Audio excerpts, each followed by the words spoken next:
Bismillah, actuellement, on a été, on nous avait donné une mission pour représenter le parti de la majorité, le FIS. Donc nous sommes sortis dans le cadre de cette mission, dans le cadre de ce qu'on appelait la délégation parlementaire. C'était une délégation des élus aux élections parlementaires de décembre 1991. Et donc c'est pour ça que j'ai dû quitter le pays. Et dans le cadre de cette mission.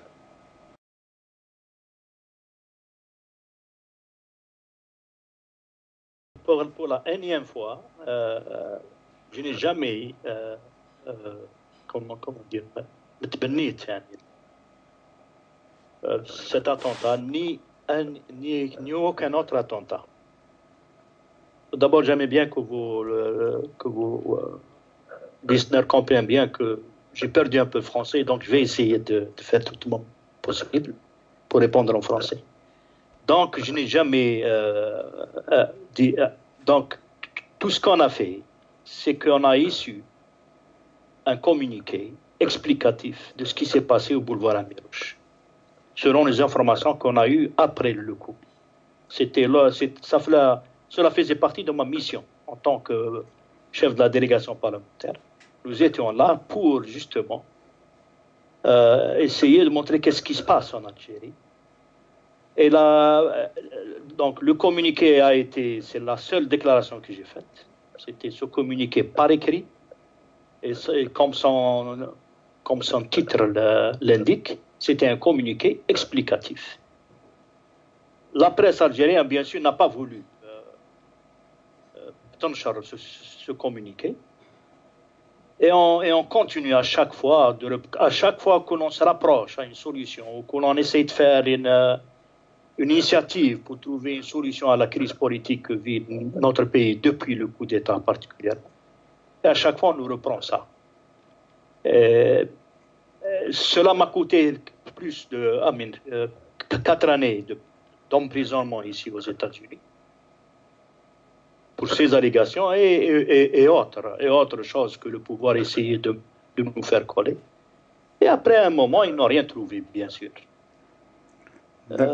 Donc, c'est pour cela que nous insistons que la seule solution pour tourner la page du passé, c'est le rétablissement de la vérité, de toute la vérité. Avant, nous demandions, c'était le premier pas, on n'acceptait aucune solution à la crise algérienne sans qu'il y ait une commission d'enquête sur tous les crimes commis dans notre pays. Mais après ce qui s'est passé et après le temps qui... parce que ça a beaucoup tardé, ça a beaucoup duré, cette crise algérienne, et vu que la justice algérienne a perdu toute crédibilité, ils ont utilisé des institutions internationales comme Interpol. Depuis les années 90 et jusqu'à maintenant, par exemple sur mon propre cas, on a menti, on a fabriqué des évidences et donné à Interpol. J'ai eu plusieurs mandats d'arrêt international. Le dernier date de août 2010.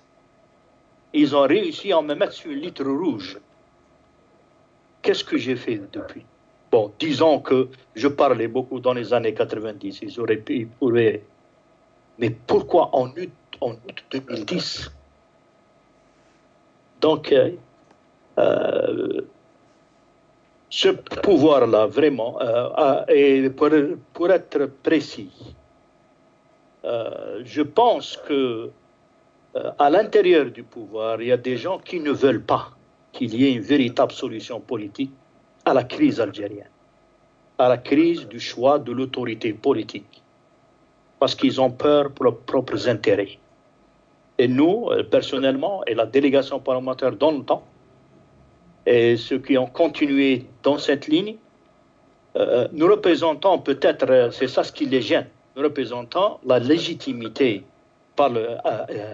la légitimité populaire ainsi que la légitimité constitutionnelle.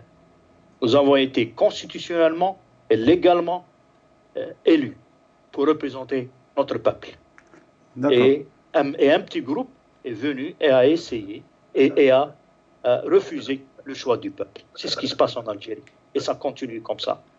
Et le peuple, à partir de la performance de ce parti-là, qu'on a diabolisé, le Front islamique du salut, c'est à partir de ses performances au niveau local qu'il a été réélu une deuxième fois, malgré qu'il y avait plus de 30 partis. Si c'était un vote sanction contre le parti au pouvoir dans le temps, ils auraient pu choisir un autre parti. Mais le peuple a bien compris le message du Fils.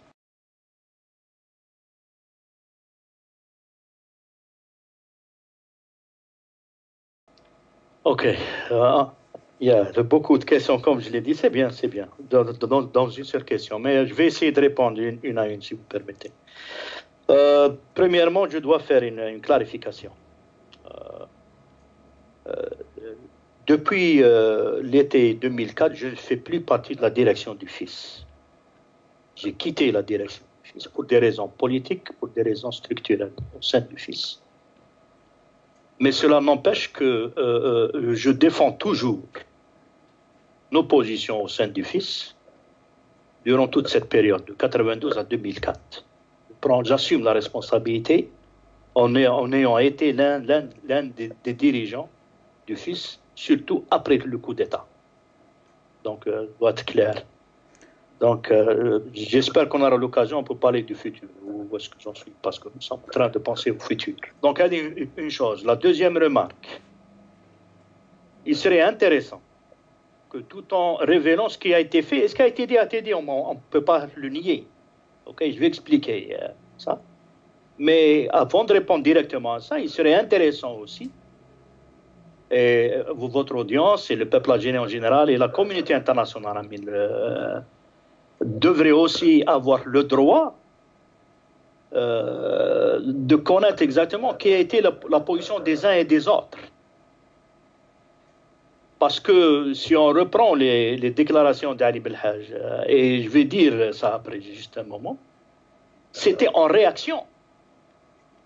Le parti politique le Fils a été, ou bien la tendance islamique s'est réunie dans le parti politique le Fils pour une action politique, pour une compétition politique, pour assumer le pouvoir.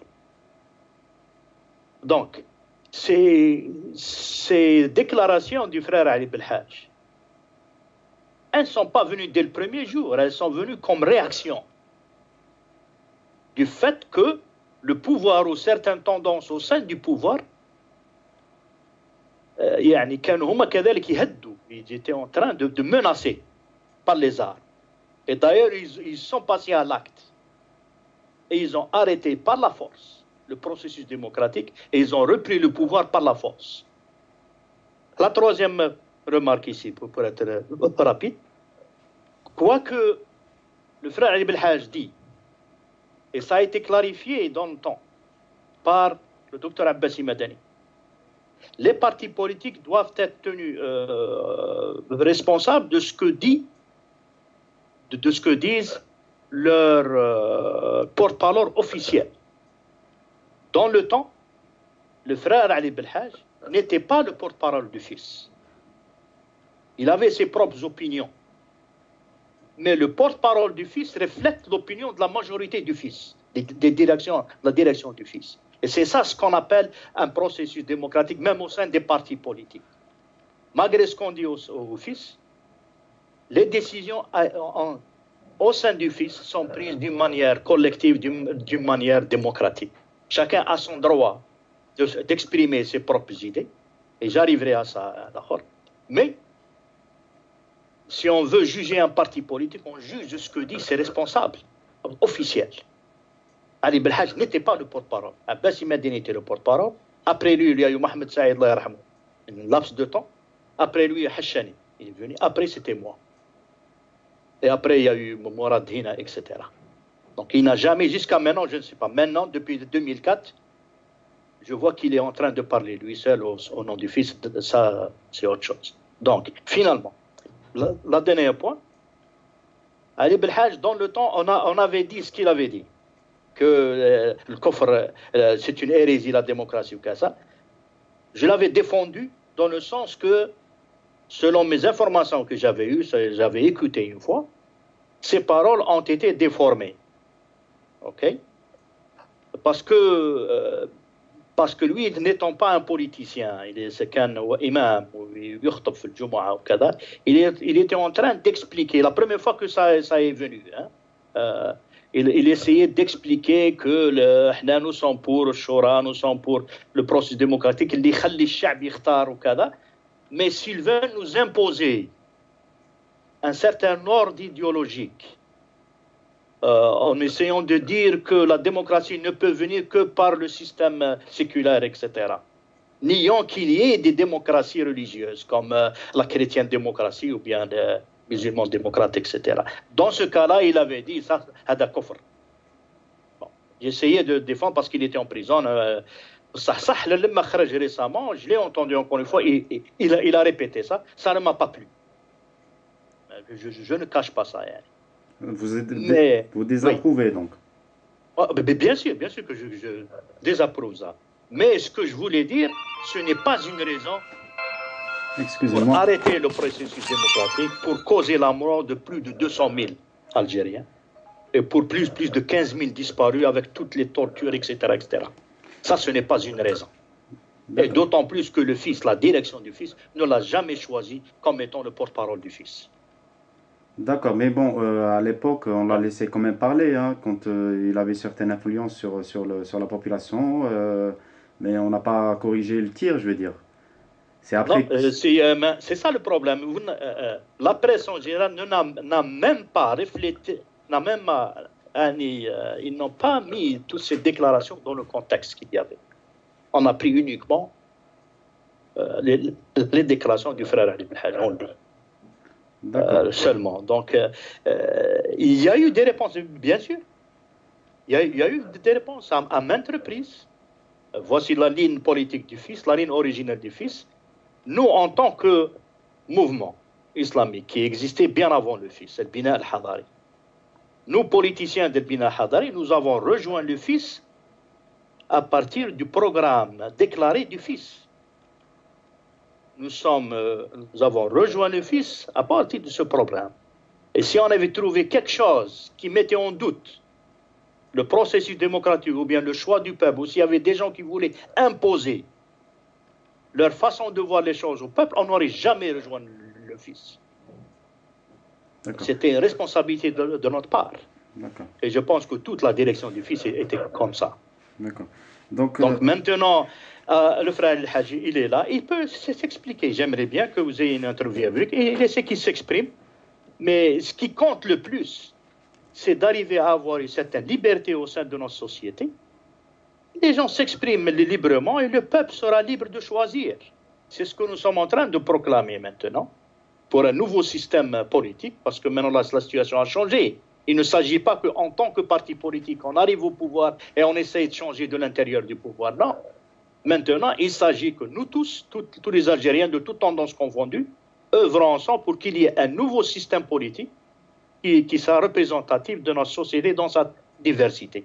Et l'un des points, peut-être on aura le temps d'en parler, l'un des points essentiels, c'est ça. Il faut clarifier la relation de la politique, que ce soit l'État ou que ce soit les partis politiques, avec la religion. Personne n'a le droit de s'accaparer l'expression au nom de la vérité religieuse.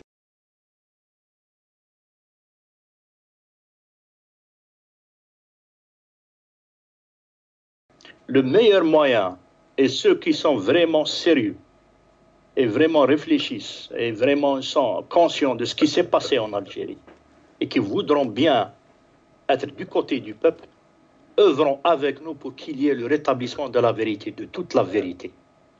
L'une d'elles concerne le fils lui-même. J'ai des problèmes avec la direction du fils maintenant, je ne cache pas ça. D'ailleurs, nous avons quitté la direction. Mais quand même, le stress. Le fils a été toujours, les responsables du fils, les responsables officiels, sauf un. Nous avons toujours déclaré que le fils est un parti politique non armé, que l'AIS n'a jamais été le bras armé du fils. Le fils n'a jamais eu de bras armé.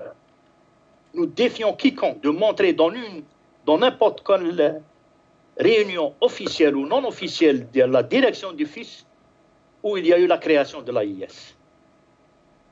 Lorsqu'on dit qu'un groupe armé est la branche armée, c'est qu'il y a une décision politique, par la direction politique. Moi-même, j'ai toujours nié l'existence d'une branche armée, tout en soutenant la lutte armée. Je ne cache pas ça. Je peux bien m'expliquer. Mais nous avons toujours, Hachani a toujours nié l'existence d'une branche armée. Docteur Abbasi Madani, même le frère Ibn Hajj, n'a jamais reconnu l'AIS comme étant la branche armée. Parce que nous avons toujours, dans notre politique, considéré qu'il était très dangereux, très grave pour notre pays, qu'il y ait une politisation de l'armée, ou qu'il y ait une militarisation des partis politiques. Ça, c'est très dangereux pour notre pays.